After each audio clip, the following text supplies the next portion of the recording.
আসসালামু আলাইকুম রহমতুল্লাহি ওবরকাতুহু।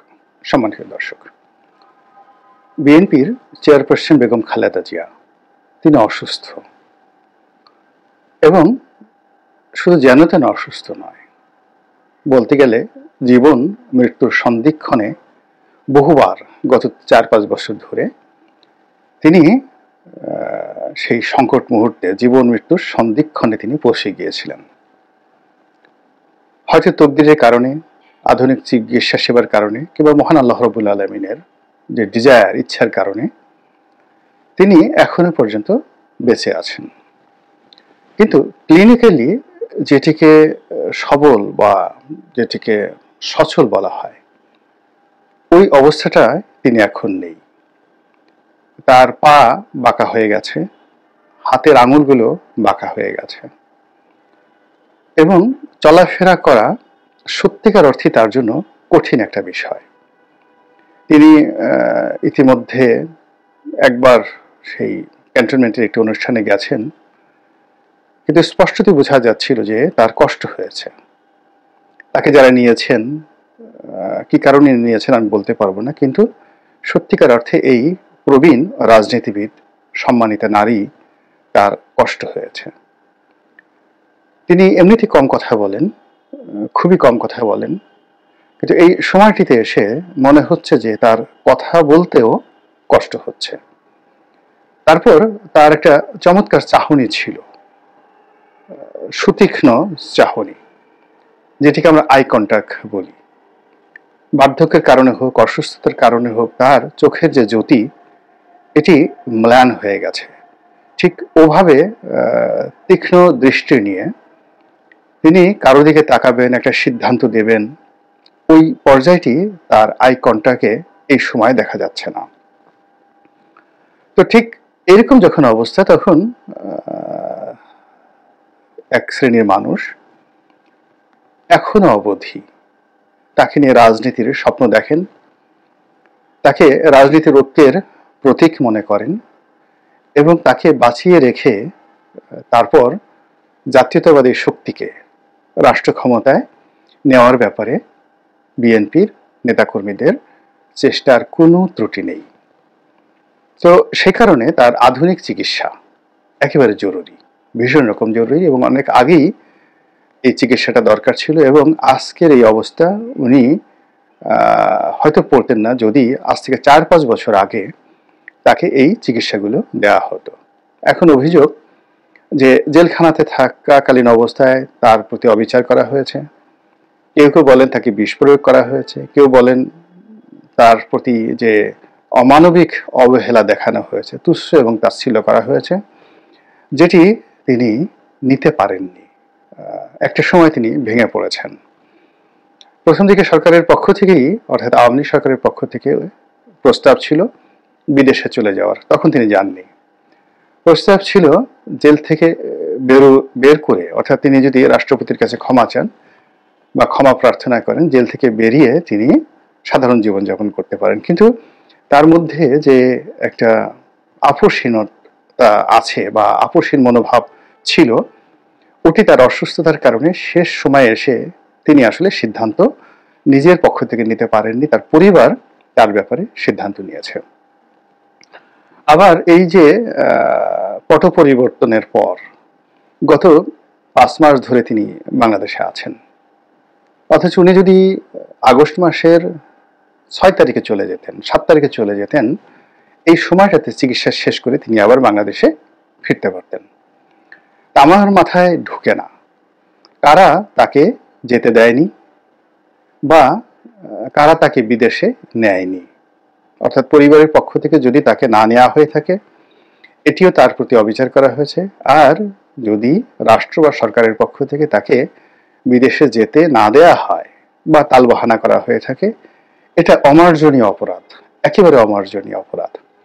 তো যাই হোক, আমি এই ভিডিওটা করছি সোমবারে, এবং মঙ্গলবার দিন অর্থাৎ আগামীকাল তিনি দেশের বাইরে যাবেন, এবং এজন্য একটি এয়ার অ্যাম্বুলেন্স কাতার সরকার তাকে দিয়েছে, এভাবে আমরা জেনেছি। এবং সেই কারণে তিনি যাওয়ার বেলায় তার দলের যারা নীতি নির্ধারণী কর্তা ব্যক্তি রয়েছেন তাদের সকলের সঙ্গে তিনি বৈঠক করেছেন কিন্তু ওগুলো আলোচনা হচ্ছে না। আলোচনা হচ্ছে যে তার সঙ্গে সেনাবাহিনী প্রধান জনাব ওয়াকারুজ্জামান তার স্ত্রীকে নিয়ে তিনি সৌজন্য সাক্ষাৎ করেছেন। তো বিএনপির পক্ষ থেকে এটাকে বলা হয়েছে কেবলই একটা সৌজন্য সাক্ষাৎ, সেনাবাহিনীর পক্ষ থেকেও ওইরকমই বলা হয়েছে। কিন্তু যেহেতু এখনো রাজনীতির ময়দানে তিনি ঐক্যের প্রতীক, একটি দলের যে প্রধান অলংকারিক পদ, মানে এখানে তার জ্যেষ্ঠ পুত্র পুরো দল চালাচ্ছেন এবং ধরে নেওয়া হচ্ছে যে যদি বিএনপি ক্ষমতায় আসে তার পুত্রই হয়তো প্রধানমন্ত্রী হবেন। কিন্তু তারপরেও তাকে কেন্দ্র করে দলের মধ্যে যে আশা আছে, আকাঙ্ক্ষা আছে, এবং এখানে বেগম জিয়াপন্থী যে সকল সিনিয়র নেতৃবৃন্দ রয়েছেন তারা যে কোনো মূল্যে সরকারের এক্সিকিউটিভ প্রধান হিসেবে, দলের নির্বাহী প্রধান হিসেবে বেগম খালেদা জিয়াকেই তারা চাচ্ছেন। এবং তার জনপ্রিয়তা, তার গ্রহণযোগ্যতা এর কাছে আসলে দলের অন্য কারোরই তুলনা হতে পারে না, এনিবডি। তো যাই হোক, এখন তিনি যাচ্ছেন এবং যাওয়ার সময় যে কথাগুলো বারবার হচ্ছে যে আবার বিএনপির বিরুদ্ধে চক্রান্ত হচ্ছে, আবার এখানে -2 ফর্মুলা কাজ হচ্ছে, তারপর বেগম জিয়াকে দেশের বাইরে যদি পাঠিয়ে দেওয়া হতে পারে তাহলে খালেদা জিয়া চলে গেলেন, শেখ হাসিনা নেই, তারেক জিয়া নেই, জয় নেই। একেবারে তখন যেভাবে ঝালমুড়ি খায় ওভাবে আরাম করে ঝালমুড়ি খেতে খেতে বাংলাদেশে একটা 111-এর আদলে একটা 211 প্রতিষ্ঠিত করা যেতে পারে। তো এরকম যখন কথাবার্তা হচ্ছে, ঠিক সেই সময়টিতে যখন সেনাপ্রধান ওয়াকারুজ্জামান দেখা করলেন, তখন ওয়াকারুজ্জামান সাহেবের যারা প্রতিপক্ষ তাদের বক্তব্য হলো যে তিনি এই সময়টিতে কেন দেখা করলেন, কেন 5 মাস আগে দেখা করলেন না, কিংবা কেন ডক্টর মোহাম্মদ ইউনূস তার সঙ্গে দেখা করলেন না। সরকারের সঙ্গে কি বিএনপির এরকম সম্পর্ক যাচ্ছে, বা একজন বাংলাদেশের সাবেক প্রধানমন্ত্রী এতটা অসুস্থ অবস্থায় আছেন, সেখানে সরকার প্রধান হিসেবে ডক্টর ইউনূস যদি তার সাথে দেখা করতেন তাহলে এমন কি ক্ষতি হতো। তো তিনি দেখা না করে কেন সেখানে ওয়াকারুজ্জামান সাহেব দেখা করেন, অথবা যে কোনোভাবে হোক রাষ্ট্রপতি এখানে আছেন জনাব শাহাবুদ্দিন চুপ্পু, কিন্তু রাষ্ট্রীয় প্রোটোকলের কথা বাদ দেন, মানবিক দৃষ্টিকোণ থেকে কিংবা বিএনপিকে যদি আপনি একটি রাজনৈতিক দল হিসেবে গুরুত্ব দেন এবং তাদের জনপ্রিয়তা, এবং এখন আওয়ামী লীগবিহীন বাংলাদেশে বিএনপি ছাড়া অন্য কেউ ক্ষমতায় আসবে এ কথা কেউ কল্পনাই করতে পারে না। তো সেক্ষেত্রে বেগম খালেদা জিয়ার সঙ্গে রাষ্ট্রপতির চুপ্পু সাহেব যদি সৌজন্য সাক্ষাৎ করতেন, তাতে গণভবন তো নেই এখন, যে বঙ্গভবন, সেটির মর্যাদা বাড়তো, কোনো অংশেই কমতো না। কিন্তু সেটা হলো না।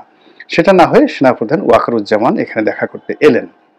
এখন বক্তব্য হলো যে উনি কি যে এখানে এলেন, এটা কি বেগম জিয়াকে বিদায় জানানোর জন্য, শুভেচ্ছা জানানোর জন্য, আলবিদা জানানোর জন্য, বা তার কাছে কোনো গুরুত্বপূর্ণ মেসেজ দেওয়ার জন্য? আমি আগেই বলেছি যে তিনি এখন বার্ধক্যের এমন একটা পর্যায়ে পৌঁছে গেছেন, অসুস্থতার এমন একটা পর্যায়ে পৌঁছে গেছেন, কোনো একটা বিষয়ে স্থির সিদ্ধান্ত নেওয়া, আই কন্ট্যাক্ট করা, বা দলকে পরিচালনা করা, বা শক্ত হাতে তিনি যেভাবে রাষ্ট্র পরিচালনা করেছেন সেই জিনিসগুলো এখন তার পক্ষে সম্ভব নয়।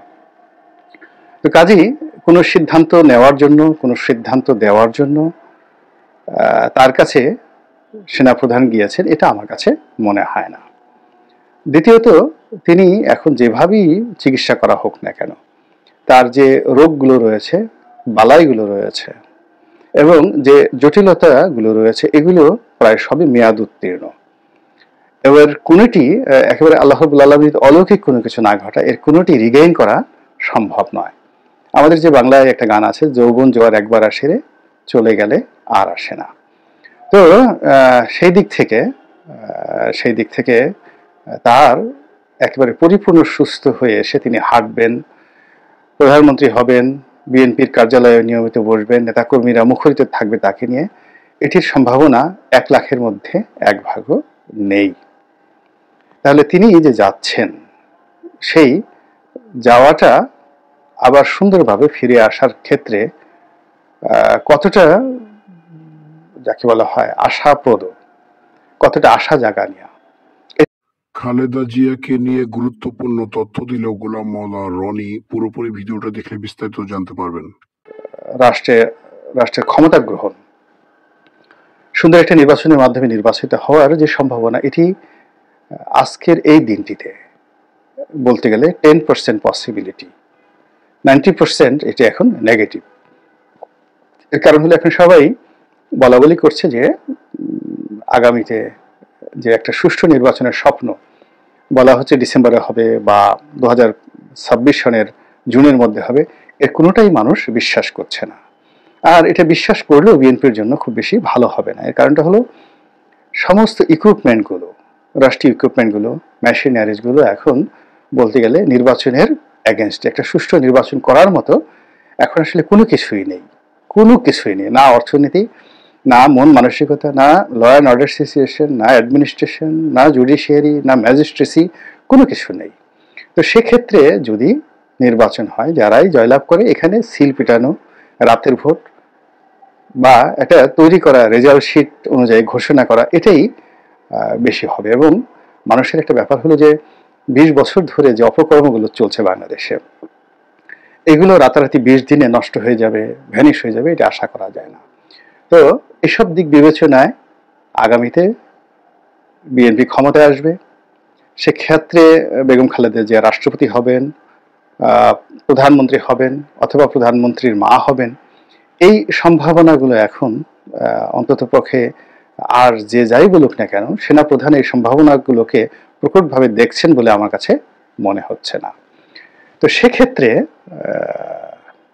তিনি যে তার সঙ্গে দেখা করেছেন, এটা মনে হতে পারে যে তিনি যে সিদ্ধান্তগুলো আগামীতে নেবেন ইলেকশনের বিষয়ে, সরকারকে সহযোগিতা করার বিষয়ে, বিএনপির বিষয়ে, সেই সিদ্ধান্তগুলো নেয়ার ক্ষেত্রে বেগম জিয়ার ফিজিক্যাল ফিটনেস, তার আই কন্ট্যাক্ট, তার মন মানসিকতা এবং তার যে স্ট্রং পার্সোনালিটি এখন কোন পর্যায়ে আছে, এটা তার জানার দরকার ছিল, বোঝার দরকার ছিল। এর কারণ হলো তিনি সেনাকুঞ্জে গেছেন সেই সেনাবাহিনীর অনুষ্ঠানে, ওখানে কথা বলার সুযোগ ছিল না। তিনি সহজেই এটি যেটাকে বলা হয় মিলিটারি পয়েন্ট অফ ভিউ, এই দৃষ্টিকোণ থেকে তিনি বেগম জিয়ার বাসায় বসে এই জিনিসটি তিনি আন্দাজ করতে পেরেছেন।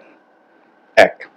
2 নম্বর হলো যে যদি আল্লাহ না করুক যে বাংলাদেশে আসলেই আরেকটা 1-11-র মতো পরিবেশ পরিস্থিতি হয়, তাহলে এই সাক্ষাৎকারটি আগামী দিনে বহু প্রশ্ন তৈরি করবে এবং বহু প্রশ্নের সমাধান এই সাক্ষাৎকারের মধ্যে থাকবে। তো কাজেই আমি এটাকে খুব একেবারে সাধারণ একটা সাদামাটা অনুষ্ঠান, তিনি শুধু দেখা করতে গিয়েছেন সাবেক প্রধানমন্ত্রীর সঙ্গে, সাবেক সেনাপ্রধানের স্ত্রীর সঙ্গে কিংবা সাবেক রাষ্ট্রপতির স্ত্রী ফার্স্ট লেডির সঙ্গে, এটা আমার কাছে মনে হচ্ছে না। এর পেছনে অনেক অনেক নিগূঢ় রহস্য রয়েছে। আল্লাহ আমাদের সবাইকে হেদায়েত দান করুন এবং হেফাজত করুন। আসসালামু আলাইকুম ওয়া রাহমাতুল্লাহি ওয়া বারাকাতুহু।